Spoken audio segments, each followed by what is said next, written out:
योग दर्शन की कक्षा में आप सभी का स्वागत है।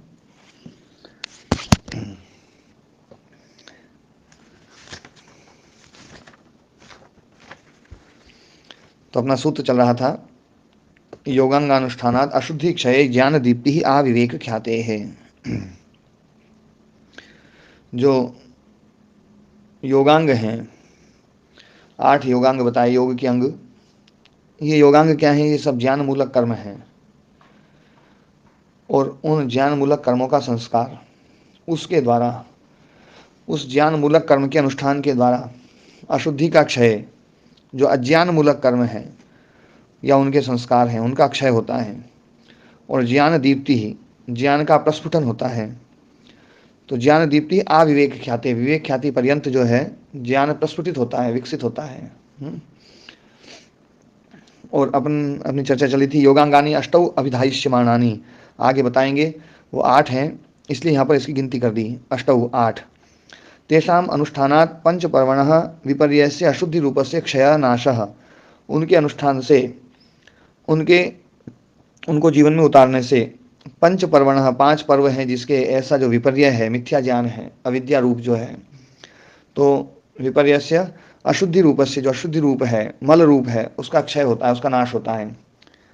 तो अशुद्धि रूप जो क्षय, अशुद्धि रूप जो मल है उसका क्षय होता है, उसका नाश होता है।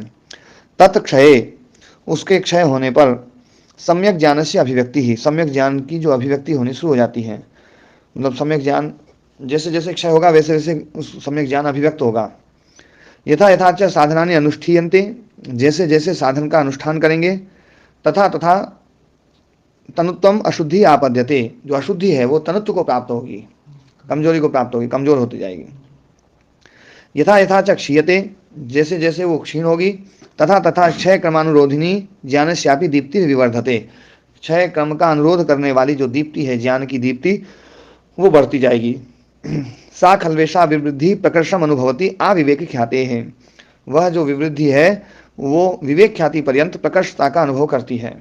विवेक ख्याति जब आ जाएगी तो मतलब वो प्रकर्षता का समापन हो जाएगा, चरम सीमा आ जाएगी। गुण पुरुष स्वरूप विज्ञानाद इत्यर्थः, विवेक ख्याति मतलब गुण पुरुष स्वरूप विज्ञानाद इत्यर्थः, मतलब विवेक ख्याति का यहाँ पर अर्थ कर दिया है गुण और पुरुष के स्वरूप का विज्ञान। गुण मतलब चित्त है ना, जड़, और पुरुष मतलब चेतन, तो जड़ और चेतन के स्वरूप के विज्ञान तक, क्योंकि दोनों के स्वरूप का विज्ञान जरूरी है। एक तो गुण का स्वरूप, तो गुण का स्वरूप है भोग, और पुरुष के स्वरूप, पुरुष का स्वरूप जो है वो है अपवर्ग। हमें जब पुरुष के स्वरूप का बोध होता है तभी वास्तव में हमें गुण के सही स्वरूप का बोध भी होता है। पहले जो होता है वो केवल जो है ना, हम गुण में ही पुरुष को मानते हैं, जड़ में चेतन को मानते हैं, जड़ चेतन जैसा दिखाई देता है, अनित्य जो है ना नित्य दिखाई देता है, अपवित्र पवित्र दिखाई देता है, जो दुख रूप है वो सुख रूप दिखाई देता है ना, अनात्म रूप आत्म रूप दिखाई देता है। तो ये तब तक दिखाई देता है जब तक हम आत्मा का स्वरूप हम समझ नहीं पाते हैं। जब आत्मा का स्वरूप समझते हैं तब ये चीज़ धीरे धीरे दूर हो जाती है। एक बात और समझने की है कि हमें जो पुरुष के स्वरूप का जो बोध होता है, एक होता है श्रुति से, है ना, हमने सुना, जो शब्दों में सुन रहे हैं इसको कह रहे हो महाराज जी? हाँ, तो जो हम सुनते हैं, सुन करके हमें है ना बोध होता है पुरुष का जो है ना, फिर उसके बाद में सुनने के बाद में कुछ अनुमान प्रमाण से शुरू होता है। अनुमान प्रमाण तो हमने आगम से, आगम वचन जो आगम है, जो जिन्होंने उस चीज़ का अनुभव किया है, उन ऋषियों के वचनों से हम सुनते हैं, और उन ऋषि वचनों के सुनने के बाद में फिर हम कुछ अनुमान भी करते हैं, तो अनुमान के द्वारा भी हमें पता चलता है। लेकिन ये श्रुत और अनुमित जो पुरुष का स्वरूप है, इससे हमें पूरा बोध नहीं होता है, इसको हम विवेक ख्याति के रूप में नहीं स्वीकार कर सकते जब तक ये जो है हमारे पर प्रत्यक्ष में ना आ जाए। समाधि में जो है ना, जो हमें बिल्कुल स्पष्ट पता चल जाए कि भैया देखो ये जड़ तो बिल्कुल अलग है, उससे चेतन से बिल्कुल अलग है, चेतन स्वरूप बिल्कुल भिन्न है और ये बिल्कुल भिन्न है, इसका जब परम प्रत्यक्ष हो जाता है तब जाकर के विवेक ख्याति उपलब्ध होती है। नहीं तो अभी भी यहाँ हम सबको ऐसा लगता होगा कि अपन ने जो है ना आत्म तत्व को तो अब जान सा लिया है, कि आत्म तत्व बिल्कुल अपरिणामी है, बिल्कुल शुद्ध है, बिल्कुल निर्मल है, बिल्कुल एक रस है, नित्य है, चेतन है और सदा मुक्त है, सदा शुद्ध है ना। वो ज्ञान रूप है, वो सत रूप है, वो सत है, बस वो है, वो है ना, वो चित रूप है, चेतन रूप है, ज्ञान रूप है। और ये जो है ऐसा हमें लगता है कि हम उसको उस स्वरूप को जान चुके हैं, तो हमें विवेक ख्याति हो गई है। लेकिन विवेक ख्याति व्यक्ति है। हाँ गुरु जी। हाँ जी गुरु जी, अभी तक तो ऐसा लगता है बुद्धि से तो कि साक्षात तो केवल जड़ का ही होता होगा, क्योंकि आत्मा तो अप्रमेय है, उसका हाँ, तो मैंने साक्षात कैसे। साक्षात जो कहा ना वो जड़ का ही कहा है मैंने, साक्षात भी। जी गुरु जी। उस समय कहते हुए मैंने बड़ा ध्यान रखा था कि हमें जड़ का जब पूर्ण स्वरूप सही समझ में आता है, जी जब है ना समाधि में जब हम है ना पर प्रत्यक्ष जो है ना, परम प्रत्यक्ष तो समाधि में होता है जी ना, क्योंकि समाधि में परम प्रत्यक्ष है। बाकी और सब जो है ना वो प्रत्यक्ष हो सकता है पर वो पर प्रत्यक्ष नहीं है। समाधि का ज्ञान जो है वो पर प्रत्यक्ष ज्ञान है ना। जी महाराज। हाँ, तो वो जो ज्ञान है उस ज्ञान के द्वारा हमें जड़ का बोध बिल्कुल सही सही बोध हो जाता है। तो जब सही सही बोध हो जाता है तब पता चलता है ये अलग है और वो अलग है। माने इसको ऐसे माने महाराज जी के जड़ का जब पूर्ण साक्षात्कार हो जाता है तो जो शेष बचता है, हम्म। ऐसा यानी नेति नेति से फिर ऐसा हाँ परिस्थिति बनती है कि जो शेष बच गया वही आत्म तत्व है। हाँ, नेति नेति से ये पता चल जाता है। पर ये जो चीज़ है ना, देखो एक बात ध्यान देने वाली बात है, वो जी अप्रमेय है, ये बात बिल्कुल ठीक ठीक है कि वो अप्रमेय है। तो अप्रमेय उसका जो शुद्धतम रूप है ना वही अप्रमेय है। जी जी ध्यान देने वाली बात है, उसका जो शुद्धतम रूप है वही अप्रमेय है, वो अविशेष है, मतलब जो विशेषणों से विशेषित नहीं होने वाला है, विशेषण से अपरामृष्ट है, विशेषण अपरामृष्ट है ना, विशेषणों जी। से अपरामृष्ट है। तो विशेषणों से परामृष्ट भी है और साथ में वो विषय, वो सदा विषय ही रहता है, विषय भी नहीं बन सकता। हाँ, तो वो तो जो ना बस वो तो है, अपन इसको यूं कह सकते हैं। यूं यदि हम चर्चा करेंगे ना तो उसके बारे में कुछ कहना कठिन है, लेकिन जी ये महाराज। बिल्कुल सही है, ये बिल्कुल यथार्थ है कि हम जो है ना उसके करीब तक तो पहुंच सकते हैं। जी महाराज। उसके करीब तक का बोध जो है ना ये होता है, और ये करीब तक का बोध होता है इसलिए सब शास्त्र चर्चा करते हैं।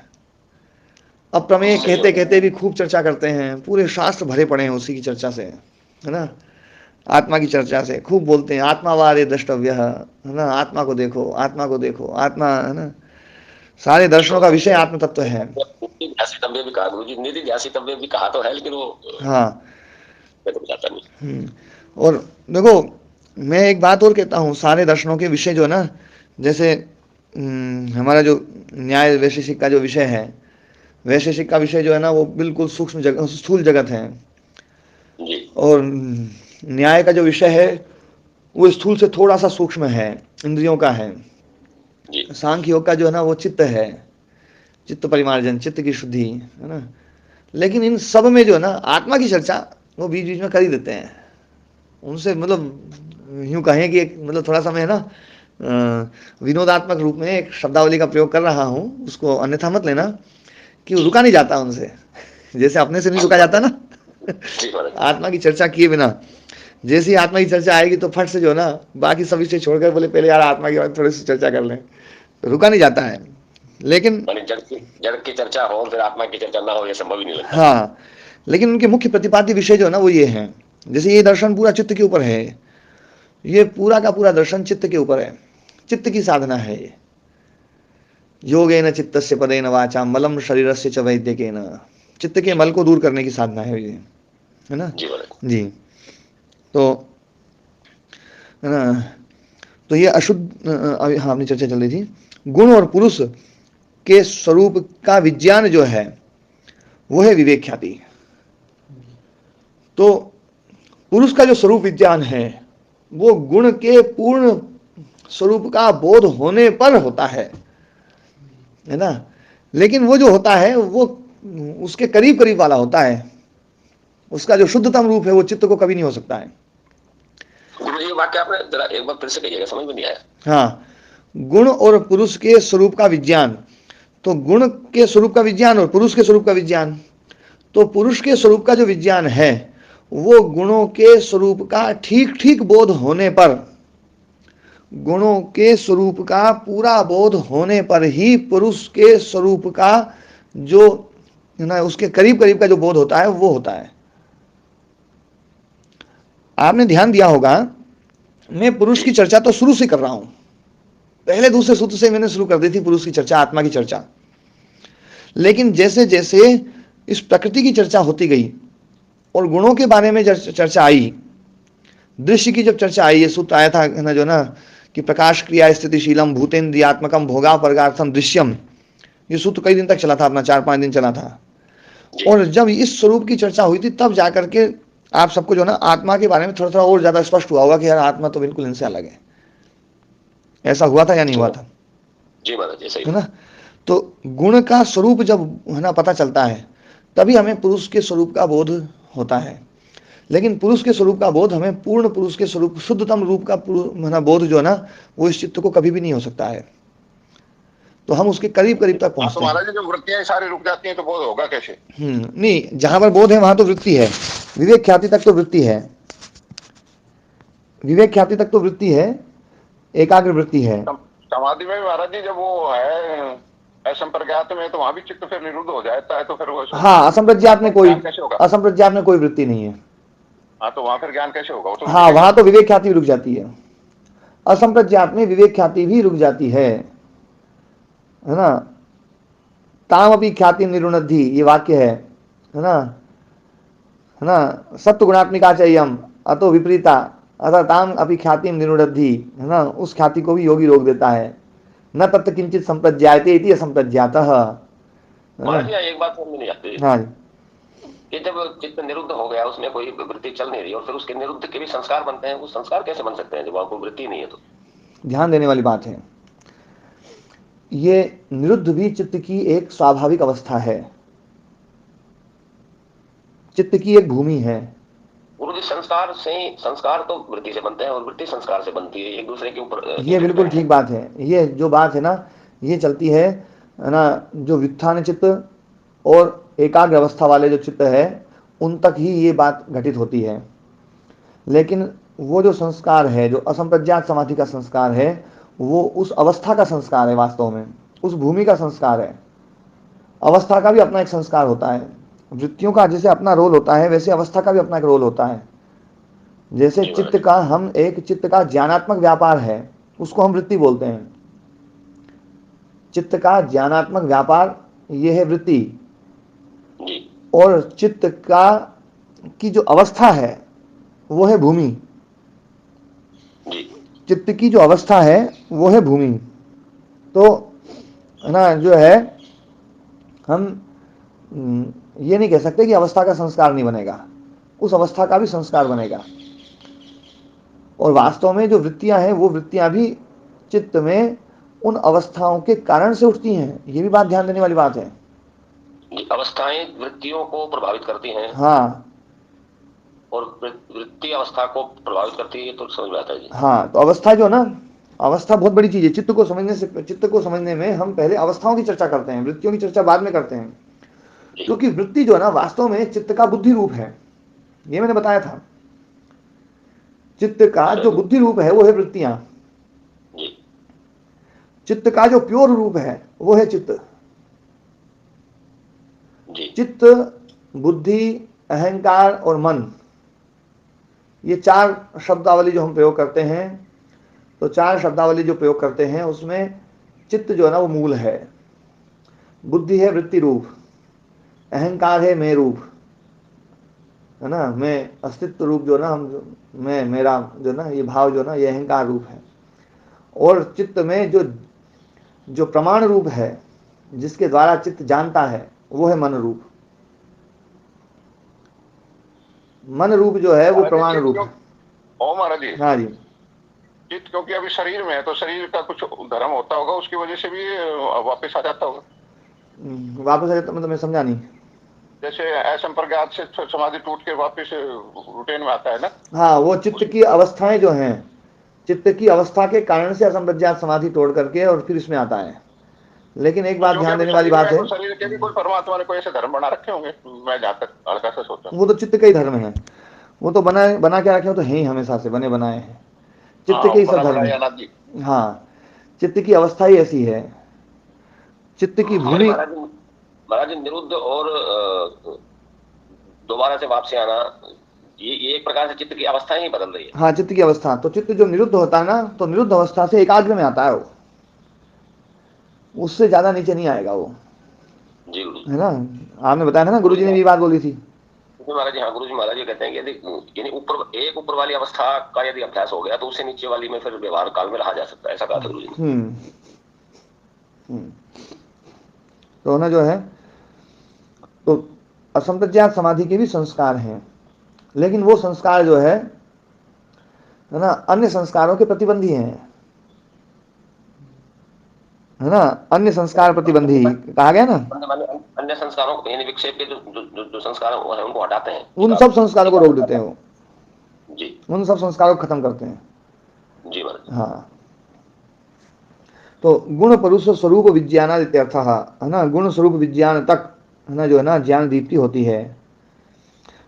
योगांगानुष्ठानम अशुद्धे वियोग कारणम। अब देखो यहाँ पर बहुत गजब की बात बोली है, जिसपे अपनी कल चर्चा भी चली थी। योगांगानुष्ठान जो है वो अशुद्धि के वियोग का कारण है, मुक्ति के ये साधारण है ना, सामान्य कारण नहीं है ना। मतलब मुक्ति का ये सीधा कारण नहीं है योगांगानुष्ठान। कल मैंने बात कही थी, योगांगानुष्ठान विवेक ख्याति को उपलब्ध करेगा, और जी विवेक ख्याति को उपलब्ध करेगा, और एक काम और करेगा, अशुद्धि को खत्म करेगा। तो अशुद्धि के वियोग का कारण है ये, है ना। जैसे है ना, परशु छेद्यस्य, जो छेद्य है, लकड़ी जो है ना, लकड़ी के लकड़ी में ना छेदता है, तो छेदन गुण का कारण जो है ना परशु बनता है ना। लकड़ी में एक से एक लकड़ी को जो है ना, एक लकड़ी से एक लकड़ी को अलग कर देता है। तो ऐसे ही जो है ये योगांगानुष्ठान जो है वो अशुद्धि को अलग कर देता है, काट के फेंक देता है ना, अशुद्धि को जो ना अलग हटाने का काम करता है। तो अशुद्धि के वियोग का कारण बनता है योगांगानुष्ठान, और विवेक ख्यातेस्तु प्राप्ति कारणम, और विवेक ख्याति की प्राप्ति का कारण बनता है योगांगानुष्ठान। तो ये हल्की चीज नहीं है, बहुत भारी चीज है। पर बात ध्यान देने वाली बात है कि विवेक ख्याति के लिए हल्की है ये। विवेक ख्याति जो ना वो सबसे उच्च अवस्था है। इस दर्शन की सबसे बड़ी सिद्धि मैंने कल भी बताई थी, विवेक ख्याति है। विवेक ख्याति सबसे बड़ी सिद्धि है, विवेक ख्याति सबसे बड़ी उपलब्धि है। वो विवेक ख्याति जैसे भी हो जाए आदमी को कर लेना चाहिए, है ना। तो है ना, योगांग अनुष्ठान अशुद्धि के वियोग का कारण और विवेक ख्याति के प्राप्ति का कारण। जैसे धर्म जो है सुख की प्राप्ति का कारण होता है, ऐसे ही योगांग अनुष्ठान विवेक ख्याति के प्राप्ति का कारण बनता है ना। न अन्यथा कारणम, और कोई अलग कारण नहीं बनता है। ये किसी प्रकार से और कोई कारण नहीं बन सकता। योगांग अनुष्ठान जो है वो मुक्ति का उपादान कारण बन जाए, ऐसा संभव नहीं है। यहाँ पर अन्यथा कारण, न अन्यथा कारणम जो मना करना पड़ा ना, वो मना इसलिए करना पड़ा है, नहीं तो मना नहीं करते। ये जो मना किया गया है कि भैया और किसी प्रकार से कारण नहीं बनता है, ये बात इसलिए बोलनी पड़ी क्योंकि है ना, जो है ना सांख्य और इसमें से मतभेद बना दिया लोगों ने। सांख्य और योग दर्शन को मत है ना, जो ना के मत में भिन्नता पैदा कर दी। और भिन्नता क्या पैदा कर दी? सांख्य मानता है कि ज्ञान से ही मुक्ति होगी, और ये लोग मान लगे थे कि भैया योगांगानुष्ठान से मुक्ति होगी। तो उन्होंने कहा बोले योगांगानुष्ठान विवेक ख्याति को उपलब्ध करने का साधन है, मुक्ति तो विवेक ख्याति से होगी। इसलिए न अन्यथा कारणम, ये बात है ना व्यास मुनि जी को बोलना पड़ा। तो फिर किसी ने पूछा, बोले भैया कति चैतानि कारणानि शास्त्रे भवन्ति, शास्त्र में कितने प्रकार के कारण होते हैं? महाराज जी, इसमें जो दृष्टांत दिया है यथार्थ धर्म सुख से, इसका क्या तात्पर्य हुआ? सुख जैसे धर्म जो है सुख की प्राप्ति का कारण है, धर्म जैसे सुख की प्राप्ति का कारण है, ऐसे ही योगांगानुष्ठान विवेक ख्याति की प्राप्ति का कारण है। जी ठीक है ना? जी महाराज जी। अच्छा, कति चैतानि कारणानि शास्त्रे भवन्ति, है ना, ये शास्त्र में कितने प्रकार के कारण हैं? तो बोले नव एव इत्याह, नो हैं, नो ही हैं, 9 प्रकार के कारण हैं। तद यथा एक एक बता रहे हैं, है ना। उत्पत्ति स्थिति अभिव्यक्ति विकार प्रत्याप्तय वियोगान्यत्व धृतय कारणम नवधा स्मृतम। उत्पत्ति स्थिति अभिव्यक्ति विकार प्रत्याप्तय, प्रत्यय और आपत्ति, वियोग अन्यत्व और धृति, ये कारण है 9 प्रकार के, है ना। कुशल जी जुड़े हुए हैं? हाँ जी स्वामी जी। हाँ हाँ, जी जी जी जी, कुशल जी। हाँ, उत्पत्ति स्थिति अभिव्यक्ति विकार प्रत्यय आपत्ति, है ना, वियोग अन्यत्व और धृति, है ना। इनमें, है ना, 9 है। 9 में अलग अलग टिक लगा लेना। उत्पत्ति स्थिति अभिव्यक्ति विकार प्रत्यय आपत्ति वियोग अन्यत्व और धृति, ये 9 कौन कौन बोल सकते हैं? जी महाराज जी। हाँ, आपके अलावा और कोई? मैं बोलूं सुन? हाँ बोलिए। उत्पत्ति स्थिति अभिव्यक्ति विकार प्रत्यय आपत्ति वियोग अन्यत्व और धृति। बहुत बढ़िया, है ना। तो ये 9 कारण बताए। इसमें एक एक का कारण, एक शब्द का अर्थ बता देता हूँ। उत्पत्ति मतलब पैदा करना, उत्पत्ति पैदा करना, है ना। स्थिति उसका रहना, उसका ठहराव।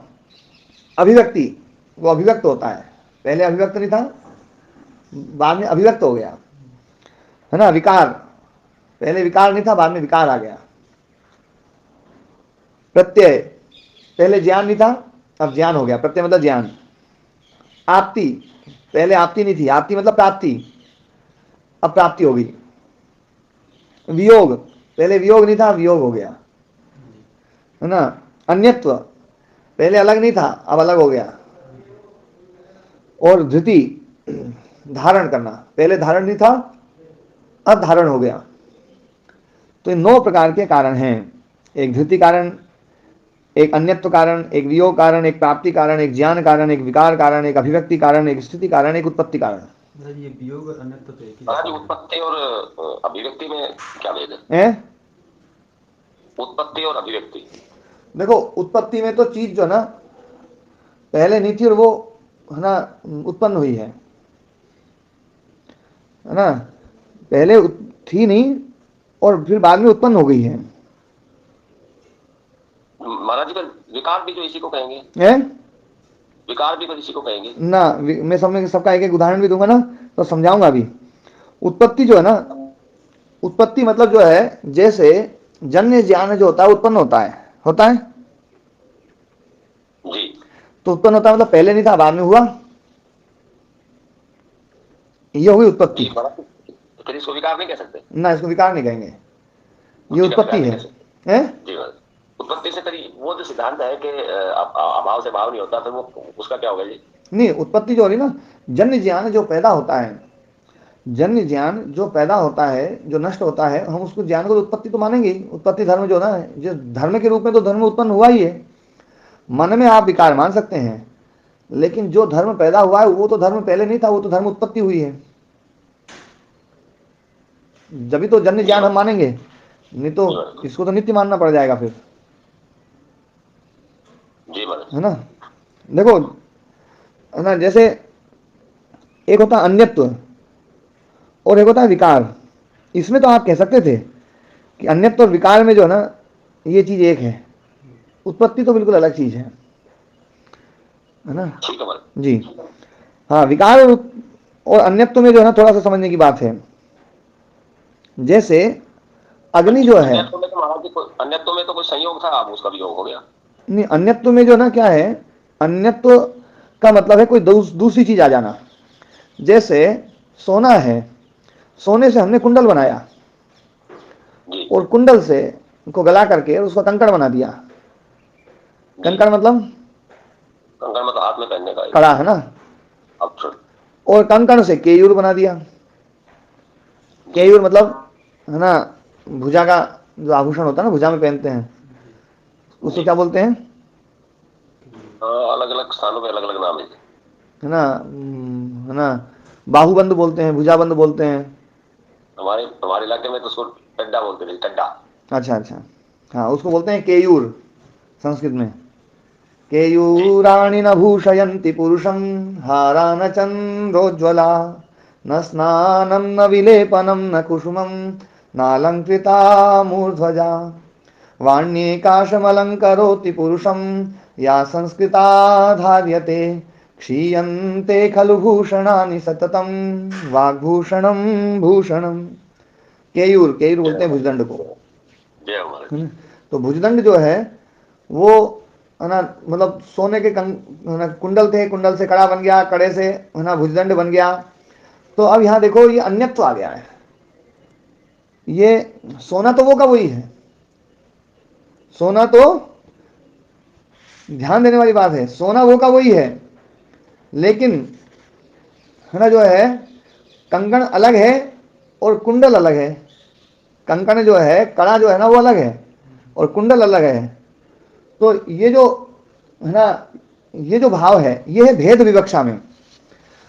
कंकण और कुंडल के भेद की विवक्षा है यहाँ पर, ध्यान देना। जो उत्पत्ति धर्म है, ये जो अन्यत्व कारण है, अन्यत्व कारण में भेद विवक्षा है। यदि भेद की विवक्षा ना हो, कुंडल और कंकण को यदि कोई अभिन्न माने, एक ही माने, तो फिर वहां पर वो अन्यत्व कारण नहीं बनेगा, फिर वो विकार कारण, विकृति कारण बनेगा। जी ध्यान से समझने वाली बात है ये, बहुत गहरी बात बोल रहा हूं। और है ना जो है कि कंकण और कुंडल, इन दोनों को हम अलग अलग मानते हैं या नहीं मानते हैं? जी मानते हैं। हाँ अलग अलग मानते हैं। तो जहां अलग अलग मानते हैं, भेद विवक्षा है, जहां पर, जहां भेद विवक्षा है वहां पर कंकण को सुनार ने ना कुंडल बना दिया, तो सुनार जो है वो अन्यत्व कारण हो गया। कंकण के और कुंडल के, कुंडल अन्य बन गया, कंकण को अन्य बना दिया। उस अन्य का कारण कौन है? सुवर्णकार, जी है ना?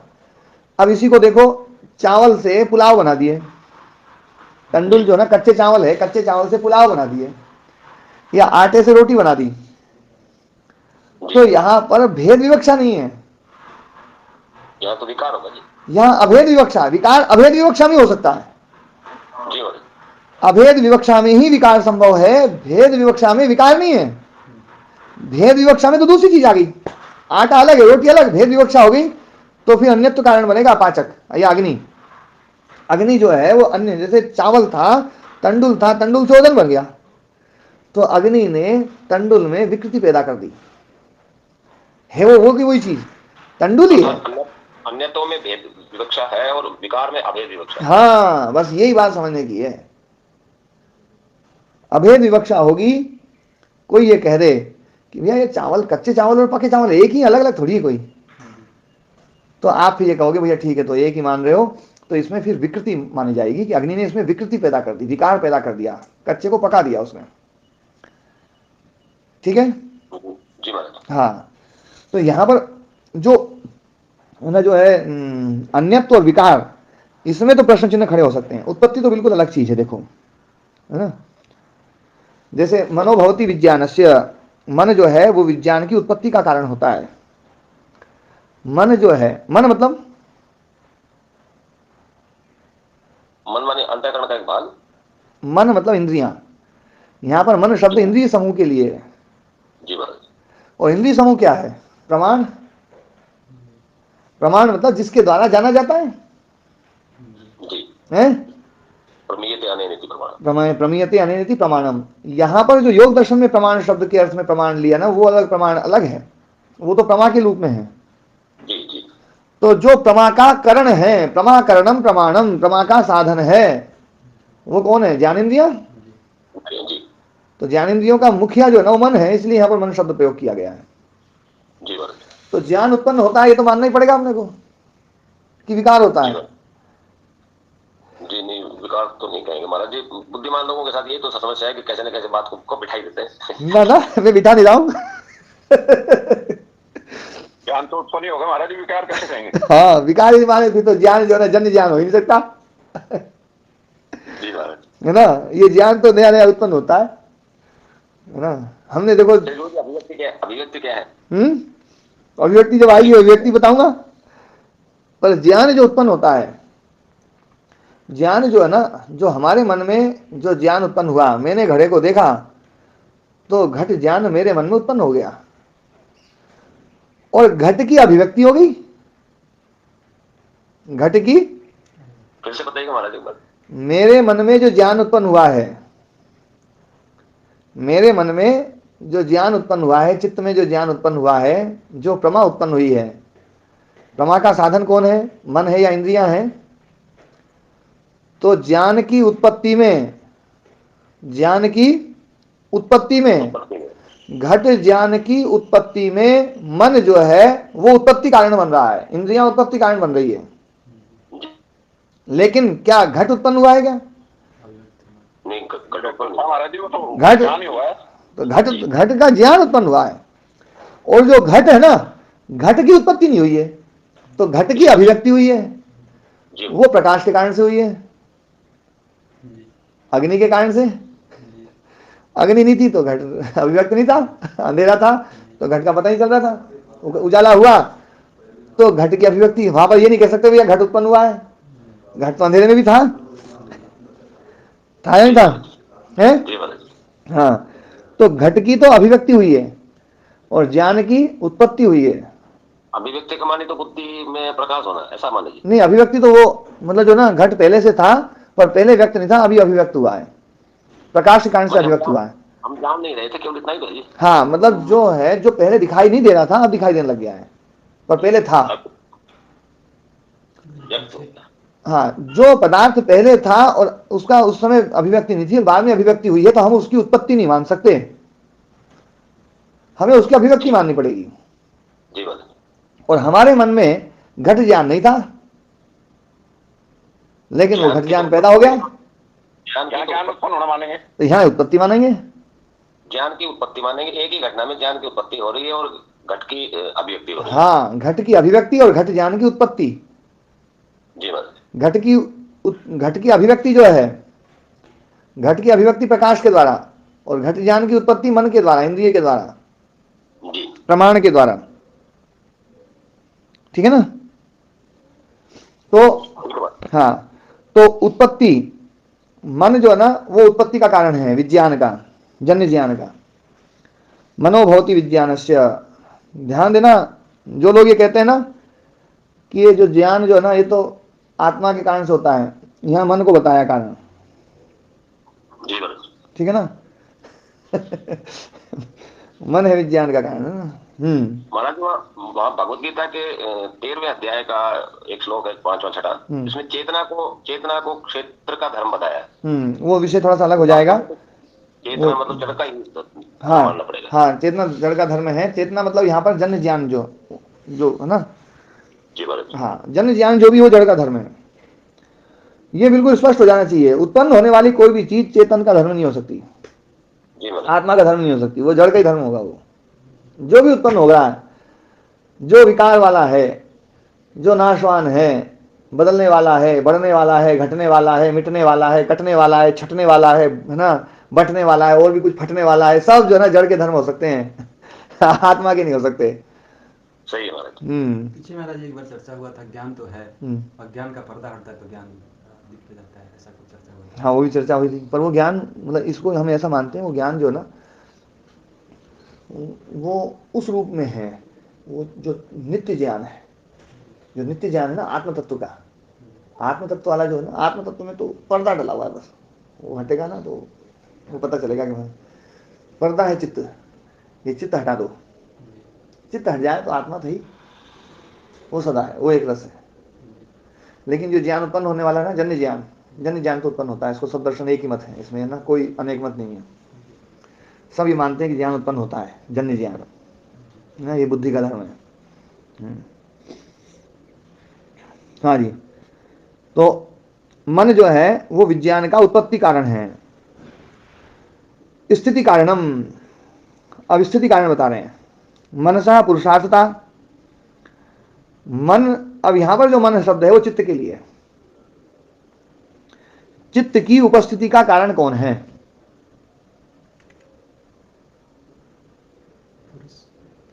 अविद्या। चित्त की उपस्थिति का कारण जो है वो अविद्या भी एक रूप में है, पर अविद्या की बजाय जो ना हम जो ना चित्त जो है वो प्रयोजन है, सप्रयोजन है या निष्प्रयोजन है? सप्रयोजन। तो जो सप्रयोजन, जो प्रयोजन है ना, वही उसकी उपस्थिति का कारण हो सकता है, हैं? जी बोले। क्यों जी? प्रयोजन जो है मतलब जो है बैंक में सिक्योरिटी गार्ड है, तो सिक्योरिटी गार्ड है वो प्रयोजन वाला है, उसका प्रयोजन पूरा होते ही सिक्योरिटी गार्ड हट जाएगा। ये सही बात है। प्रयोजनवान वस्तु प्रयोजन के ही लिए होती है, प्रयोजन के साथ उसकी समाप्ति हो जाती है। हाँ, इसलिए चित्त की उपस्थिति का जो कारण है ना वो उसका प्रयोजन है, और उसका प्रयोजन क्या है? भोग अपर्ग, उसी को कहा है पुरुषार्थ। पुरुषार्थ शब्द से यहाँ पर यही कहा गया, भोग अपर्ग, है ना? जी बोले। हाँ, धर्म अर्थ काम ये भोग में ले लिए, और अपर्ग ये पुरुषार्थ चतुष्टय है ना।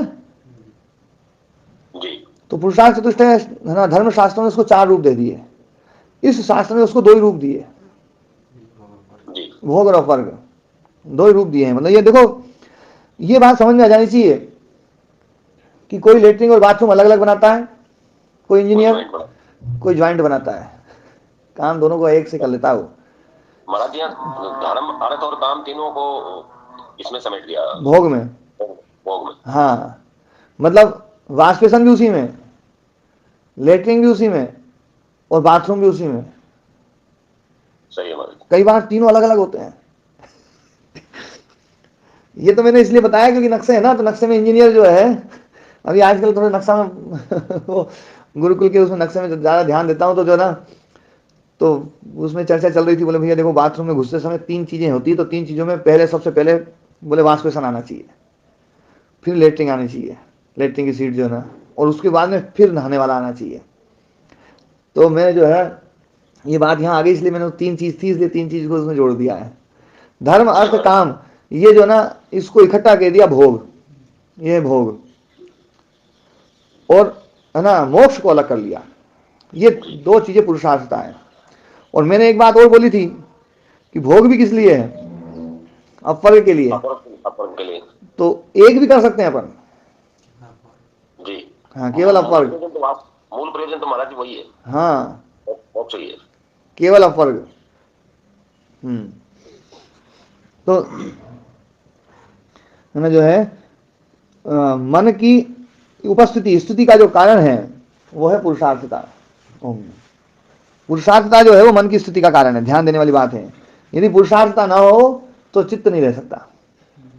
चित्त की स्थिति का कारण पुरुषार्थता बनती है, भोग अपर्ग बनता है। भोग अपर्ग पूर्ण हो गए तो चित्त समाप्त। अब प्रयोजन नहीं है तो फिर प्रयोजन दोबारा आ ही नहीं सकता। क्यों जी वेद जी? वेद जी मुस्कुरा रहे हैं। अनादि भी मानते हैं। चित्त यदि अनादि है तो उसकी उत्पत्ति का तो कोई सवाल ही पैदा नहीं होता। हाँ, ये बात समझ में आई, पर जो अनादि चीज है वो मिटती कैसे है? नष्ट कैसे होती है, ये समझ में आई। हाँ, ये समझ में इसलिए नहीं आ रही है क्योंकि वेद जी बोल रहे हैं, बोले कि जो अनादि चीज है वो मिटती कैसे है, ये बात समझ में नहीं आ रही है। तो क्योंकि वो निमित्त का ना, उसका निमित्त है तो वो निमित्त हट जाएगा। जो निमित्त वाली चीज है, एक तो बात देना, ध्यान देने वाली बात है, जिसका प्रयोजन है, जिसका प्रयोजन है वो अनित्य है। ये बात शास्त्र साफ साफ कहते हैं, जिसका भी प्रयोजन है वो अनित्य है। दूसरी बात, पर वो अनादि तो हो सकती है महाराज जी। अनादि हो सकती है, अनादि हो सकती है, अनित्य ही हो सकती है, दोनों कैसे है ना? पर जिसका प्रयोजन है वो अनित्य ही रहेगी, नित्य नहीं हो सकती। दूसरी बात, नित्य की सबसे बड़ी परिभाषा है कि जो अपरिणामी है वही नित्य है। परिणामी चीज जो बदलने वाली वो तो मिटेगी। तो टिका हुआ कैसे था जब परिणामी है, तो टिका हुआ कैसे, अनादि कैसे हो गए? नहीं, अनादि तो है, अनादि क्योंकि उसका उपादान कारण कोई नहीं है ना। नष्ट होने वाला है ना। तो देखो, उसका उपादान कारण नहीं है कोई, जिसका उपादान कारण नहीं है वो अनादि। जैसे संयोग का कोई भी उपादान कारण नहीं है, अविद्या को संयोग का हेतु मानते हैं, तो ये यूं नहीं है कि अविद्या ने संयोग को पैदा कर दिया तो अविद्या खत्म, ऐसा थोड़ी है। अविद्या साथ साथ है, तो अविद्या है तभी संयोग है ना। पर अविद्या और संयोग का जो है अविनाभाव संबंध है, अविद्या और संयोग का अविनाभाव संबंध है। यदि संयोग खत्म हो जाए तो अविद्या खत्म हो जाएगी, या अविद्या खत्म हो जाए तो संयोग खत्म हो जाएगा। तो संयोग सीधा खत्म ऐसे नहीं हो सकता, पर अविद्या खत्म हो सकती है। ये अविद्या में धर्म है खत्म होने का। अविद्या तो अनादि है, मानते या नहीं मानते हैं, और खत्म होती कि नहीं होती है? नहीं नहीं, अभी अविद्या की बात बताओ, क्योंकि अविद्या को खत्म करने की बात तो देखो है ना, नियमों में है, अविद्या का नाश और विद्या की वृद्धि करनी चाहिए। हाँ, थोड़े बहुत नियम तो मुझे भी याद है। तो जो है अविद्या का नाश होता है और अविद्या अनादि है। अविद्या को कोई पैदा नहीं कर सकता। अविद्या को यदि कोई पैदा कर ले फिर तो यार जो ना, फिर उसी को ठीक किया जाए जो अविद्या को पैदा करता है। चलो, ये तो चीज अपनी बहुत बार बार आ गई है ना। पर बाकी ये बात बिल्कुल स्पष्ट है, हमने यदि ये मान रखा है, हमने यदि ये मान रखा है कि जो अनादि है वो नित्य होगी, यदि ये आग्रह बना रखा है तो समझ में आने में दिक्कत है। लेकिन नित्य की बात तो देखो, दो ही चीज है, नित्य वो है जो अपरिणामी है, और नित्य वो है जिसका कोई प्रयोजन नहीं है। हाँ जी, राजकुमार जी, सीए साहब जी। प्रणाम। हाँ, प्रणाम जी। तो जो मूल प्रकृति है वो नित्य है? जो मूल प्रकृति है, जो अव्यक्त जो है ना, जिसको हम अव्यक्त बोलते हैं, तो अव्यक्त बिना प्रयोजन का है, उसका कोई प्रयोजन नहीं है, इसलिए वो नित्य है। तो परिणाम नहीं है उसमें कोई? उसमें कोई परिणाम नहीं है। सृष्टि बनाना है, अव्यक्त में परिणाम हो जाएगा तो दोबारा हो जाएगी फिर वो तो। अव्यक्त में यदि परिणाम हो जाएगा ना तो अव्यक्त तो फिर गड़बड़ हो जाएगा। यही तो झगड़ा है, दो तीन बार से झगड़ा चल रहा था ना। उसकी वो प्रांत भूमिका खत्म हो जाएगी महाराज जी। ठीक है सर। हाँ जी, अव्यक्त जो जिस चीज को ज्ञान ने मार दिया, विवेक ख्याति ने जिसको मार दिया है, मूल प्रकृति का कोई प्रयोजन नहीं है। मूल प्रकृति का क्या प्रयोजन है? उसी सृष्टि बनती है। नहीं, सृष्टि तो बनी बनाई है, वो तो भोग अपवर्ग है ही, उसका तो प्रयोजन है। पर जो अव्यक्त है, अलिंग है, उसका कोई प्रयोजन नहीं है। नष्ट होती रहती, चीजें बनती रहती। नहीं, अलिंग में नहीं जाएगी वो। देखो, ये बात तो दर्शन खुद कह रहे हैं। देखो मैं उसको बताता हूँ। देखो, दर्शन ने स्वयं कहा है कि जो अव्यक्त है ना, अलिंग है ना, उसका कोई प्रयोजन नहीं है। 19वें सूत्र में कहा है, मेरे को खोलने में देर लग रही, पर यूं यूं याद है मेरे को। समझेंगे इसमें तो समझ लूंगा आप। नहीं बड़ा है, समझ रखा हम लोगों ने। देखो,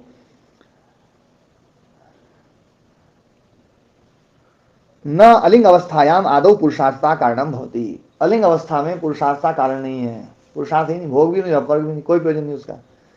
इति अलिंग अवस्थायाम न पुरुषार्थ हेतु, इसलिए अलिंग अवस्था में पुरुषार्थ हेतु नहीं है।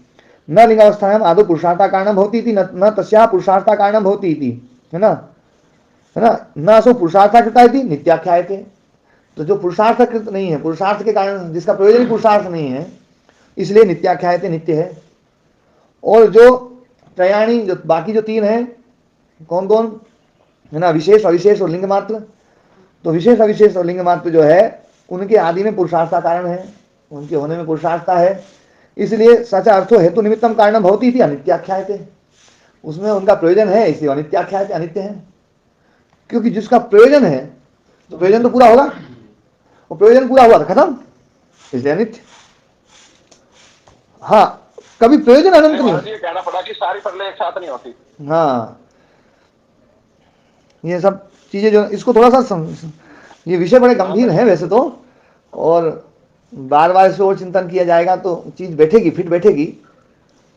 मेरे देखो, मतलब जैसे है ना, कुछ लोग अव्यक्त से व्यक्त में ले आते हैं, तो वो है ना, मेरा उनसे थोड़ा सा मतभेद है तो जो ना, पर आप लोगों में भी सब बुद्धिमान है, ऐसे थोड़ी कोई मतलब जो ना, आप लोगों को भी मेरा जो विषय है वो लगता होगा कि हाँ, ये विषय जो है ना, ये तर्क की दृष्टि से जो है ना ज्यादा भारी है ये। क्यों जी दयाराम जी? जी महाराज जी, अव्यक्त वाले विषय में तो गुरु जी से मेरी काफी चर्चा हुई, अभी गुरु जी इसको स्वीकार नहीं करते। हाँ, पर आपको गुरु मत कौन सा लग रहा है, भारी मत कौन सा लग रहा है? गुरु जी से बात किया है महाराज जी, अपना वाला कट ही नहीं रहा है। खूब चिंतन करके देख लिया, कटता ही नहीं है। जी देवदत्त जी। मैंने भी गुरु जी से उनके से बात की है गुरु जी। जी। तो वो अस्पष्ट ही हैं, इसलिए मैं तो आपसे इसका समाधान खोजना चाह रहा हूँ। जी जी। देखो, जिसको विद्या ने मार दिया है वो यदि फिर से मारनी पड़ जाए चीज, तो फिर विद्या में विद्या की प्रांत भूमिता खत्म होगी ना। राहिल जी, राहिल जी जुड़े हुए हैं? स्वामी जी जुड़े तो थे पहले, पर अभी नहीं है कक्षा में। अच्छा अच्छा। हाँ, एक बात प्रांत भूमिका की मेरे से पूछ रहा था महाराज जी वो। हाँ, तो वो प्रांत भूमिता जो होती है ना, वो प्रज्ञा की होती है। वो ध्यान देना, ये जो विवेक ख्याति है ना, जो प्रज्ञा, इस प्रज्ञा की प्रांत भूमिता होती है। उन्होंने जो परीक्षा में लिखा ना, उसमें एक चीज थोड़ी सी गलत लिख दी। प्रांत भूमिता प्रज्ञा की है। यदि प्रज्ञा को दोबारा किसी चीज को फिर मारना पड़े और फिर मारना पड़े और फिर मारना पड़े, तो उसकी प्रांत भूमिता पर प्रश्न चिन्ह खड़े हो जाएंगे। हाँ, फिर वो प्रज्ञा क्या हुई? हाँ, प्रज्ञा जो ना, वो प्रांत भूमि प्रज्ञा है। प्रज्ञा बहुत प्रकार की है, लेकिन जो विवेक ख्याति में जो प्रज्ञा उत्पन्न होती है, उस प्रज्ञा का नाम है प्रांत भूमि प्रज्ञा। वो प्रांत भूमि प्रज्ञा ऐसी है कि उसने यदि किसी को भून दिया तो दोबारा नहीं भूनना पड़ेगा। क्लेशों को भून देती है तो फिर दोबारा भूनने की जरूरत नहीं पड़ेगी। यदि उसने किसी को प्राप्त कर लिया है तो दोबारा प्राप्त करने की जरूरत नहीं पड़ेगी। किसी को छोड़ दिया है तो दोबारा छोड़ने की जरूरत नहीं पड़ेगी। विश्वामित्र समाधि में लीन थे और इंद्र को चिंता हुई और उन्होंने अप्सरा को भेजा और उनकी समाधि छोड़ दी। अच्छा, एक बात बताओ वेद जी, आप जो उदाहरण ले रहे हो, क्या उसको मानते हो? मानते हो? फिर तो मैं आपका उत्तर दूं।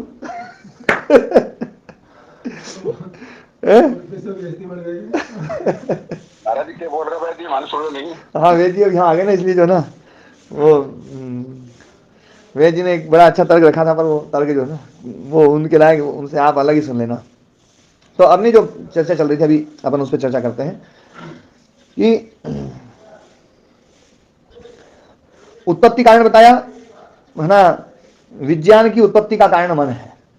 इसी प्रकार से चित्त की स्थिति का कारण पुरुषार्थता है, भोग अपर्ग। भोग अपर्ग जब तक रहेगा, जब तक चित्त रहेगा। भोग अपर्ग पूरा हुआ, चित्त खत्म। इसी प्रकार से शरीर से आहार, शरीर की स्थिति का कारण कौन है? आहार है ना। शरीर की स्थिति का कारण आहार है। आहार जब तक रहेगा, जब तक शरीर स्थिर रहेगा। आहार बंद, शरीर की स्थिरता धीरे धीरे गड़बड़ जाएगी। अभिव्यक्ति कारणम यथा रूपस्य आलोकः, है ना। रूप का जो है, रूप की अभिव्यक्ति का कारण है आलोक, प्रकाश। प्रकाश जो है वो रूप की अभिव्यक्ति का कारण है। तथा रूप ज्ञानम, है ना। और रूप ज्ञान जो है, जो रूप ज्ञान हुआ, उस ज्ञान का भी अभिव्यक्ति का कारण जो है वो आलोक है। रूप नहीं रुको, गड़बड़ हो गया। रुको, मैं बताऊंगा। नहीं, ज्ञान की अभिव्यक्ति नहीं है। रूप का जो आलोक है वो अभिव्यक्ति कारण है, और रूप ज्ञान जो है, रूप ज्ञान भी रूप की अभिव्यक्ति का कारण है। ध्यान देना, रूप की अभिव्यक्ति का कारण दो हैं, एक तो प्रकाश और एक रूप ज्ञान। जिसका हुआ है वस्तु। देखो, घड़ा है और घड़े का मुझे रूप ज्ञान हुआ, तो रूप ज्ञान होता है तभी तो मैं कहूंगा भैया घड़ा अभिव्यक्त हो गया। ठीक बात है? हुकारा भरते रहा करो, हाँ या ना, ना का भर दिया करो, है ना। ना हो तो ना भर दिया करो, तो उसमें फिर मैं क्या, मुझे मतलब ये तो रहेगा कि हाँ ये चीज अभी समझ में नहीं आई, इसको समझाना है। हाँ, घड़े जैसे घड़ा है, अब घड़ा जो है, लाइट जली, तो लाइट जली, उससे पहले अंधेरा था, दीपक जलाया गया या प्रकाश जलाया गया या, है ना, बल्ब जलाया गया, बिल्कुल घुप अंधेरा था तो पता ही नहीं था सांप है या नहीं है। सांप, एकदम से लाइट जली तो सांप का जो ज्ञान हुआ, तो सांप जो रूप, सांप का जो रूप है, उस रूप की जो अभिव्यक्ति है, वो अभिव्यक्ति हुई है या उत्पत्ति हुई है? अभिव्यक्ति हुई है। किससे हुई है? प्रकाश के कारण से। प्रकाश से अभिव्यक्ति हुई है। अच्छा, एक बात सोचो कि प्रकाश हो जाए लेकिन वहां कोई देखने वाला ना हो, तो क्या अभिव्यक्ति हुई? अभिव्यक्ति हुई पर नहीं। हाँ, फिर तो चाहे प्रकाश रहे या ना रहे, देखने वाला ही नहीं है कोई, तो अभिव्यक्ति कैसे हुई? व्यक्त करने वाला कोई नहीं हो। अभिव्यक्ति तो अपन जिसको रूप ज्ञान हो जाए तब पता कहता वो व्यक्ति वो अभिव्यक्त हो गया। तो ध्यान देना, अभिव्यक्ति में दो हेतु बनते हैं, एक प्रकाश भी बनता है और एक देखने वाला भी चाहिए। देखने वाले को रूप ज्ञान होना चाहिए। अच्छा, देखने वाला है उसको आंख ही नहीं है तो भी अभिव्यक्ति नहीं होगी, है ना। क्या करेगी महाराज जी आंख के बगैर? हाँ, रूप ज्ञान होना जरूरी है। तो रूप ज्ञान भी अभिव्यक्ति में निमित्त बन रहा है, ध्यान रखना। अभिव्यक्ति में कारण जो है वो केवल प्रकाश नहीं बन रहा है, रूप ज्ञान भी बन रहा है। रूप का ज्ञान नहीं है तो रूप का ज्ञान यदि नहीं हुआ है तो अभिव्यक्ति नहीं हुई। फिर ऐसे तो गुरुजी परंपरा से तो फिर तो बहुत अधिक कारण हो जाएंगे। है? फिर तो परंपरा से वो शरीर भी कारण हो जाएगा, चक्षु भी कारण हो जाएगा। नहीं, पर मतलब उसको सब में उन सब चीजों को एक रूप ज्ञान बोल दिया कि रूप ज्ञान यदि आपको हुआ है तो ही आप उसको कह सकते हैं कि वो सर्प अभिव्यक्त हो गया है। सर्प पहले था पर पहले अभिव्यक्त नहीं था, अब अभिव्यक्त हो गया है। मतलब भैया यहाँ से हटो, सांप है यहाँ पर। सांप का रूप नहीं देखा और उसने देख लिया अभिव्यक्त हो गया, उसे क्या करें? नहीं, रूप तो सांप देख लिया तो रूप का पता चल जाएगा फट से। देख लीजिए कोई चीज तो है, और ये सांप है ज्ञान उसको नहीं है। हाँ, अभिव्यक्ति तो तो रूप की अभिव्यक्ति, तो सर्प की अभिव्यक्ति नहीं हुई, पदार्थ की अभिव्यक्ति हो गई, सर्प के रूप में अभिव्यक्ति नहीं। सर्व ज्ञान की अभिव्यक्ति नहीं हुई। तो ध्यान देने वाली बात है, रूप जो ज्ञान है, रूप की अभिव्यक्ति, रूप अलग है, रूप ज्ञान अलग है, दोनों अलग अलग है या नहीं है? जी अलग अलग। अलग अलग महाराज। तो रूप ज्ञान ही रूप को अभिव्यक्त करता है, ध्यान रखना। रूप ज्ञान रूप की अभिव्यक्ति में कारण बनता है, पर रूप ज्ञान बिना प्रकाश के होता नहीं है, तो प्रकाश भी अभिव्यक्ति में कारण बनता है। इसलिए यहां पर अभिव्यक्त कारण में दो दे दिए, देखो, है ना। रूपस्य आलोक तथा रूप ज्ञानम, आलोक भी अभिव्यक्ति कारण है और रूप ज्ञान भी आलोक, है ना, अभिव्यक्ति कारण है। ठीक है जी? जी महाराज। हाँ, पर ये रूप का है अभिव्यक्ति कारण, ज्ञान का नहीं। ज्ञान की तो उत्पत्ति का कारण बनेगा इंद्रियां, क्योंकि जन्य ज्ञान है, उत्पन्न होता है ज्ञान। जी ठीक है? ठीक है महाराज। हाँ जी। जैसे दीपक प्रकाश की उत्पत्ति का हेतु बनता है? और वो प्रकाश सांप की अभिव्यक्ति का हेतु बनता है। ठीक है? जी महाराज। हाँ, सब चीज में मतलब अपने को ध्यान देना पड़ेगा कि कौन किसकी उत्पत्ति, कहाँ अभिव्यक्ति, कहाँ। बताया कि दीपक प्रकाश की उत्पत्ति का कारण है और सांप की रूप की अभिव्यक्ति का कारण। हाँ, सांप और जो प्रकाश है वो सांप की अभिव्यक्ति का कारण है। इसी प्रकार से दीपक को नहीं कहेंगे सीधा सीधा। हाँ, दीपक नहीं, प्रकाश को। आलोक, आलोक है वास्तव में, जो आलोक है ना, जो प्रकाश है, वो उत्पत्ति का कारण है, वो उसको ना उसकी अभिव्यक्ति का कारण है। ठीक है? समझ में आ गया? जिसको नहीं आया वो बता सकते हैं। जी आगे समझ में। उसके बाद में अभिव्यक्ति कारण के बाद में और कारण अब कर लेंगे ना, आज पाठ को ही विराम देते हैं ना। वैसे पाठ कोशिश करेंगे अपन 1 घंटे में खत्म करने का, 7 बजे तक खत्म करने का प्रयास करेंगे। आज थोड़ा सा क्या है, 10 मिनट लेट से जुड़ा था, वो आचार्य जी का फोन आ गया था, इसलिए तो हमें जो है ठीक है। ओम प्रणाम, ओम शांति शांति शांति, ओम प्रणाम।